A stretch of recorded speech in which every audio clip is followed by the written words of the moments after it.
Manga One Piece chapter 1049 masih dibuka dengan lanjutan bentrokan Luffy dan Kaido di atas langit negeri Wano, yang dimana Kaido mencoba menahan tinju raksasa milik Luffy dengan gigitannya. Seraya mengatakan, "Harus kuakui, kau hebat juga, karena kau bisa menghadapiku hingga sejauh ini. Meski begitu, kau tak akan bisa mengubah dunia ini." Dari perkataan Kaido tersebut tidak bisa dipungkiri bahwa bertahannya Luffy sampai sejauh ini tidak terlepas dari peran pasukan aliansi yang telah bersama-sama mengeroyok Sang Yonko, sehingga membuat kekuatan Kaido menjadi melemah. Ditambah lagi ia bertarung sambil menerbangkan Pulau Nigashima, yang tentunya membuat kekuatannya terbagi menjadi dua. Dengan kata lain, itulah cara Oda untuk mengalahkan Kaido melalui tangan Luffy. Dan di saat yang bersamaan terjadinya bentrokan, Kaido teringat dengan masa lalunya ketika masih kecil, yang mana ia merupakan pasukan terkuat dari kerajaan Vodka yang selalu diandalkan dalam sebuah peperangan, dalam rangka untuk merampas uang dan harta negara lain demi untuk membayar upeti kepada Tenryubito. Jika tidak, maka mereka semua akan dijadikan budak. Kaido yang mendengar hal itu kebingungan mengapa mereka harus tunduk kepada para bangsawan dunia. Mungkin kebingungan Kaido tersebut disebabkan jiwa pemberontak di dalam dirinya yang tidak mau tunduk kepada siapapun termasuk kepada Tenryubito. Maka dari itu ia dan Big Mom membentuk aliansi bajak laut untuk menghadapi hegemoni pemerintah dunia. Dan beberapa saat kemudian, Raja Vodka dan pihak Angkatan Laut bersengkongkol untuk menangkap Kaido dalam sebuah transaksi politik.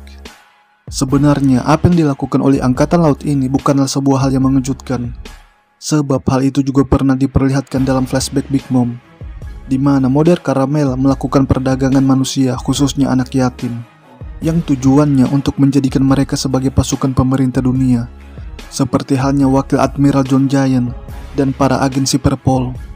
Tapi bisnis perdagangan dari pemerintah dunia bukan hanya berkutat pada manusia, melainkan juga pada senjata api. Setelah ditangkapnya oleh Angkatan Laut, ia berhasil melarikan diri. Atas insiden tersebut, Kaido mendapatkan poster buronan pertamanya.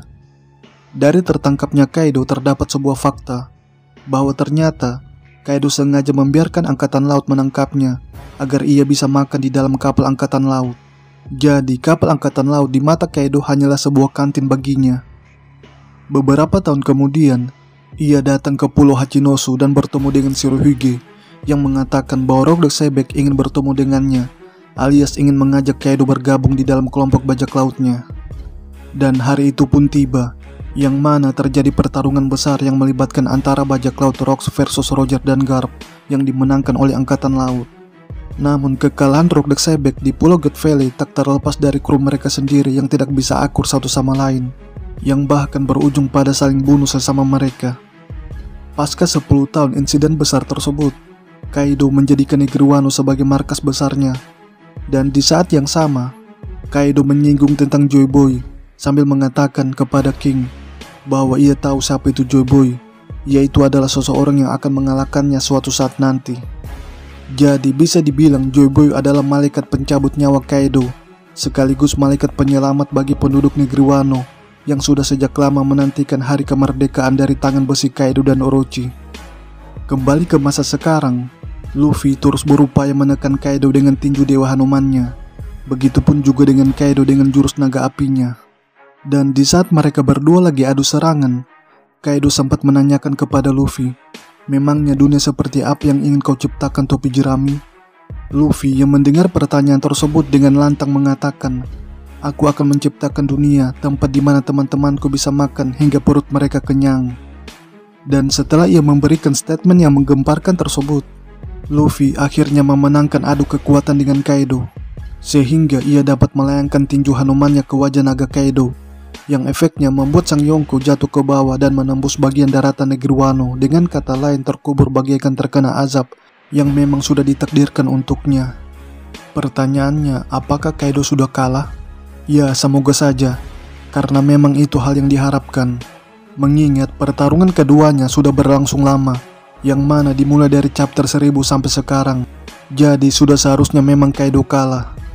Namun yang menarik dari pertarungan keduanya adalah ucapan Luffy sebelum sang makhluk terkuat di dunia jatuh ke tanah, bahwa ia akan menciptakan dunia tempat di mana teman-temanku bisa makan sampai perut mereka kenyang. Mungkinkah itu ucapan yang sama dengan Roger sebagaimana yang pernah disinggung oleh Shanks dan Yamato? Bisa jadi dan bisa juga tidak, alias belum bisa dipastikan. Jadi untuk saat ini kita hanya bisa menerka-nerka. Oke? Demikianlah review One Piece chapter terbaru pada kesempatan kali ini. Lebih dan kurangnya mohon dimaafkan. Bagi teman-teman yang telah menonton video ini, kritik dan sarannya akan selalu diterima. Dan terima kasih banyak atas dukungannya.